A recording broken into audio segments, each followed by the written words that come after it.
Hello. We might think that wicked witches just appear in fairy tales and mythology, but actually they do not. They appear here in the physical realm. You will have met them, and you probably will meet another one, which is why I'm making this video. I'm going to start in psychology, everyday psychology, then I'm going to go into psychiatry, and then for those of you that are doing any conscious evolutions, you will need to watch this whole video, because I'll be talking about the Wicked Witch archetype and her bed partner, the vampire. Throughout this video I'm going to tell you the characteristics, the defining features, and then I'm going to tell you the remedy. The Wicked Witch, you will meet them in education. You will meet them, might be your mother-in-law, it might be your colleague or your boss, or it might be a partner, or it might be your mother. And this is very serious because it isn't to be taken lightly, the activities, because her aim is to destroy. So it's to destruct your life because hers has already been destructed in some way. So she's embittered about something, and it comes from an old wound that she hasn't dealt with. And why I'm making the video is because I see what she's doing to other people's minds. So let me start off in everyday psychology. You'll know when you've met a wicked witch because she'll be screaming for an apology. So first of all, she's going to set you up. She's going to set you up in your workplace, let's say, or in your relationship. And she's going to do it under the radar. So on the surface, people think, oh, she's just a sweet lady, you know, could be, you know, the old bat in the office. But they cause a lot of problems. And if you're a man dealing with a woman, a wicked witch, then you are completely disarmed because you have no real understanding of the shadow side of the anima. And so what happens is you'll be in the office, she'll set you up at the coffee machine, for example, or the photocopier. She'll be screaming for an apology. Now, I must say, under no circumstances apologise. Or if this is in your family dynamics, do not apologise to a wicked witch, because the whole game is she doesn't want your apology, she wants your power. And if you indulge in that, I've seen lots of people do it for a quiet life, just apologise, get rid of her. Oh no, what you've done is you've set yourself up, because now she knows she can push you over by this outburst of intolerance. That then takes us into something more serious, which is borderline personality disorder. And this can manifest at any time in life. Now, I often joke, that it's hormone to moaning whore. And in fairness to women, hormones can cause a lot of problems to our psychology, as they do with men. But the drop in estrogen is not really accounted for in our everyday behaviour. Now, I must say that not everybody with a borderline personality disorder has the Wicked Witch syndrome encompassed in that, but the Wicked Witch syndrome has some very dark traits to it, and the darkest being Munchausen's by proxy. So if I talk about borderline first of all, so she'll swing from, the features are that she'll swing from a child into a critical, aggressive witch. And she'll be spitting feathers. And those of people around her that can't handle her will do, they'll sideswipe, they'll do anything to quieten this whole emotional outburst down. Now, the person with the borderline might know that they're doing this. So we can accidentally channel the Wicked Witch or put our own energy into the shadow side of this witch archetype. So what I mean by that is we have to become very conscious, because the overall feature of the witch is that she is nursing a hurt unhealed and she hasn't done her homework. and so it gets projected out. So in psychoanalysis, her primary defense mechanism is projective identification.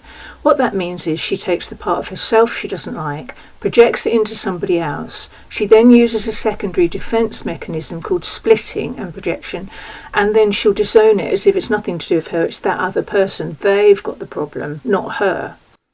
This then takes me on to something very concerning, which is Munchausen's by proxy. And that means that a mother who is sick within her mind creates sickness. And by sickness, I don't only mean emotional and psychological, I mean actually physical sickness in her own children, and some of whom have died from the physical manifestation of a disorder that's genesis was in the mind of the mother. I've seen this a lot, whereby when a mother hasn't dealt with her own childhood remnants, her wounds and her issues, and she's sick within her mind, she projects it, in fairness, not always consciously, sometimes unconsciously, into the biography of her children. And I've seen a recent case, and it's very distressing. The child is starting to look thin and white, and on the presentation she's a lovely mother, and everybody would say, gosh, how awful Carole is to point out that this lovely lady is doing anything. But you've got to look under the surface, because in the invisible realm are the main dynamics of energy and power. And I'll repeat, they may not be conscious of what they're doing, but Munchausen's by proxy is very serious because their disorder manifests in their child's life. Then I'll get on to the archetype. Now, any of you that are doing any kind of spirituality, mysticism, symbolism, and you're developing your mind into depth, psychology, you will at some point go into the archetypal realm.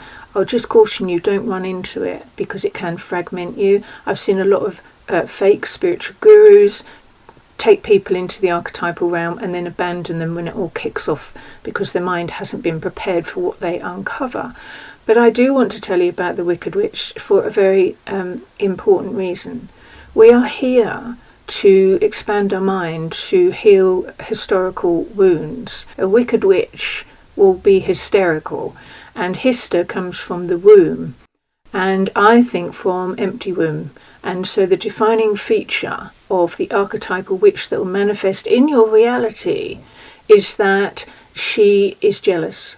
She's jealous of anything younger, fitter, anything that has life. Her days have gone, so she thinks, and so her primary aim is to then take the energy and the power from the young people around her, or from any other woman that seems to have more authority and power than her. So it might not be somebody that's younger, it might be older.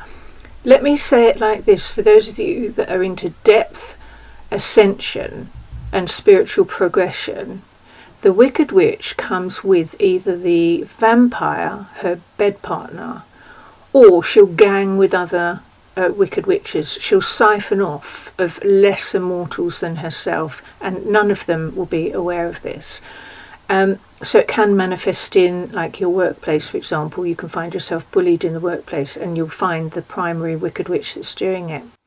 Now, seriously, in metaphysics, the Wicked Witch manifests as a left field oblique force. I'll repeat that. Please write this down if you're doing depth spirituality. She will manifest from the left field as an oblique force to stop your north ascension. So she'll come in west to east when you're going south to north. And so you need to be aware of what's happening. Try and explain this to anybody else. They'll think you're crackers, but I wouldn't, because I see this all the time. People that are starting to go into spiritual development suddenly meet with these oblique forces, and that's what's going on here. It's to keep you in the third dimensional realm, in the physical realm. The matrix, which is Latin for mother, doesn't want you to ascend out of the third dimension. And so this is kind of, now I'm taking you into fourth dimensional realities here.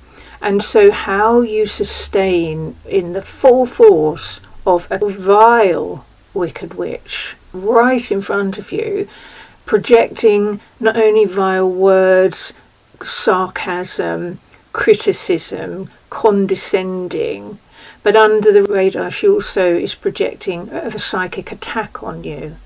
And it's a fast energy download. Now, let me tell you how to manage that. First of all, you need to block it.